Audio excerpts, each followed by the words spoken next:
ప్రభాస్, తమిళంలో విశాల్, హిందీలో సల్మాన్ ఖాన్ పెళ్లి ఎప్పటికీ కాదు అనుకున్నారు అభిమానులు. వీళ్ళు పెళ్లి గురించి ఎప్పుడు అడిగినా కూడా దాటివేస్తూనే ఉంటారు.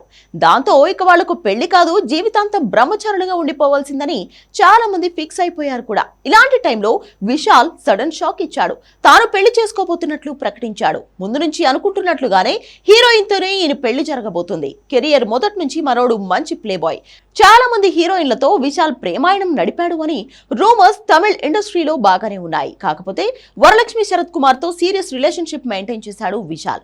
ఈ ఇద్దరు పెళ్లి కూడా చేసుకుంటారనుకున్నారు. కానీ శరత్ కుమార్ ఒప్పుకోకపోవడంతో ఇది జరగలేదు. అప్పటి నుంచి ఇద్దరి మధ్య దూరం కూడా బాగా పెరిగిపోయింది. అదే నడిగర్ సంఘం ఎలక్షన్ టైంలో కూడా కనిపించింది. ఆ తర్వాత వరలక్ష్మి వేరే వాళ్ళని పెళ్లి చేసుకుని వెళ్లిపోయింది. ఇక మూగా చెవుడు ఉన్న నటి అభినయ్తో విశాల్ పెళ్లి జరుగుతుంది అంటూ కొన్ని రోజులు వార్తలు వచ్చాయి. ఆమె కూడా ఈ మధ్య తన చిన్ననాటి స్నేహితుడిని పెళ్లి చేసుకుంది. దాంతో విశాల్ ఇక ఒంటరిగా మిగిలిపోవాల్సిందే అనుకుంటున్న సమయంలో ఉన్నట్టుండి తాను హీరోయిన్ సాయి ధన్సికను పెళ్లి చేసుకోబోతున్నట్లు చెప్పాడు. ఇంతకీ ఈమె ఎవరో అనుకోవచ్చు. ఒకసారి రజనీకాంత్ కబాలి సినిమా గుర్తు చేసుకోండి. అందులో సూపర్ స్టార్ కూతురే ఈ అమ్మాయి. కబాలి తర్వాత మరో 20 సినిమాల వరకు నటించింది ధన్సిక.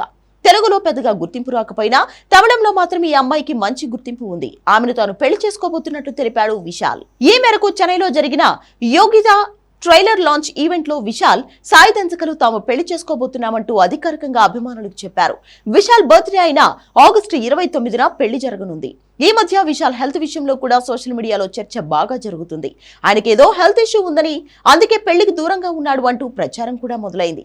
ఇలాంటి సమయంలో వాటికి ఫుల్ స్టాప్ పెడుతూ తాను పెళ్లి చేసుకోబోతున్నట్లు చెప్పాడు ఈ హీరో.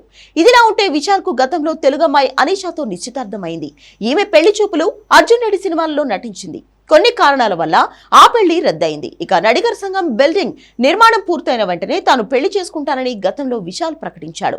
ఈ క్రమంలోనే ఇటీవల బిల్డింగ్ నిర్మాణం పూర్తయింది. దాంతో పెళ్లికి రెడీ అయిపోయాడు విశాల్.